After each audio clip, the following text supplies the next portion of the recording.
Good morning students and welcome back. Today we are going to see chapter number 2 Geography part 3, that is Natural Vegetation and Wildlife. Now that exist in the biosphere where living beings are dependent on each other, the life supporting system is known as ecosystem. Yes, I am going to explain this in another slide. First of all, the usages of the vegetation, or what are the things we get from the vegetation or the forest.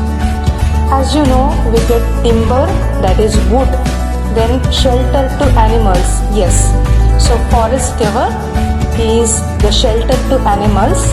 Second one, the third one, it protects the soil, yes, from erosion, acts as shelter belt. Yes, we have seen in the coastal areas, and it also provides us fruit, soil, gum, paper and medicinal plants.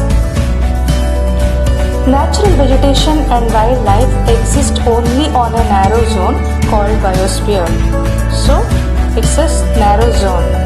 So, in between hydrosphere, atmosphere and lithosphere, and in between a narrow zone that is called biosphere, and the natural vegetation and wildlife exist in this narrow zone. We have already studied this with the diagram in class 6. In the biosphere, living beings are interrelated and interdependent for their survival, and they are called ecosystem. This also we have studied.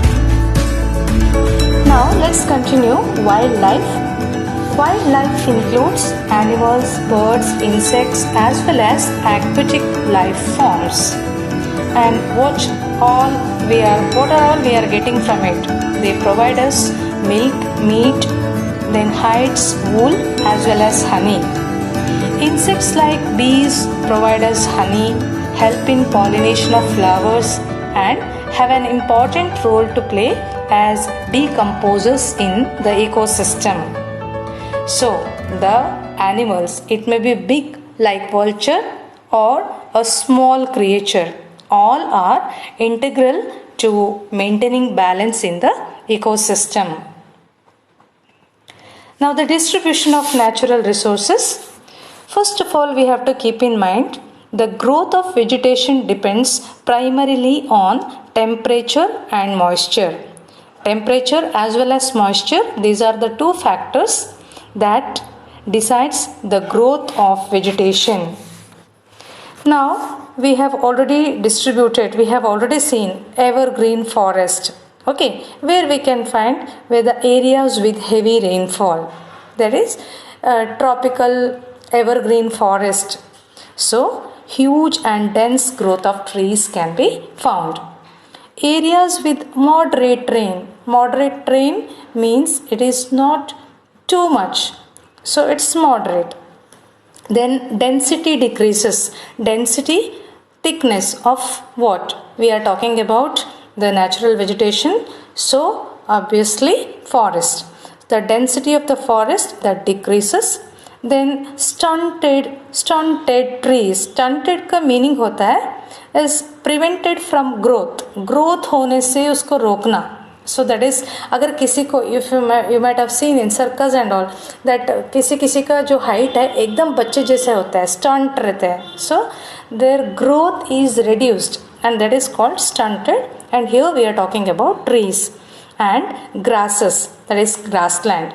That means that forest cover has been, or I can say natural vegetation is divided into forest lands, grasslands, and thorny bushes, etc. Then areas with dry, or I can say dry areas.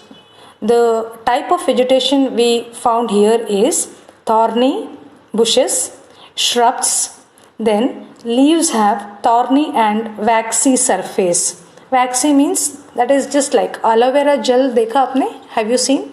That is wax type का है, तो फिसल जाता है. That is called waxy leaves. Then areas with cold areas, that is tundra region, isn't it? Where the mosses and lichens etc. grown. That is called tundra vegetation. Okay, now move on to the next slide.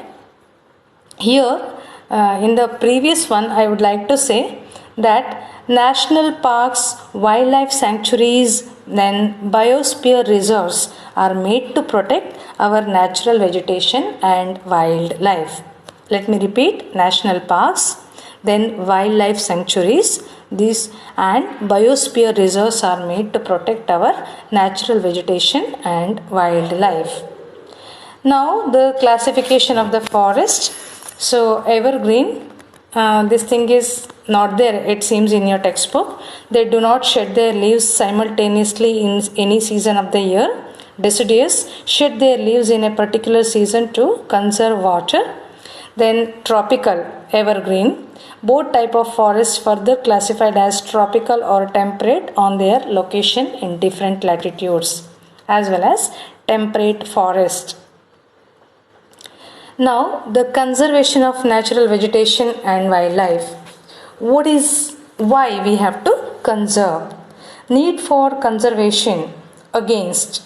First point, forest fire. So, forest fires are most common. Mostly, we are not able to see such type of situation in India, but if you see Australia and in some other countries of the world, this is very common, forest fire. Then increase in pollution. So we need to conserve our natural vegetation as well as wildlife from forest fire. Increase in population, not pollution. Then growing of crops. Then to protect the ecosystem. Then poaching. Then landslides, etc. Then the methods of conservation. As I told you already, national parks, wildlife sanctuaries and biosphere reserves. Then there should be awareness programs like social forestry and Vana Mahotsava at the school level, regional level, or at the community level also. Awareness camps for children regarding this, and ban on cutting trees and killing of animals, and international convention. CITES करके CITES, it is there, like that it is mentioned in your textbook. Just go through that. Do you know करके एक है, उसमें भी they have explained that what is that international convention. CITES. I hope that is the proper spelling. And this is all about the remaining topic, that is natural vegetation and wildlife. And kindly finish question and answers, that I will send separate link along with this. And important thing, on 1st July there will be test, same what we used to conduct in the month of April in the Google Forms, chapter number 2 from history as well as geography, or you can say the chapters which we covered in this particular month. Thank you.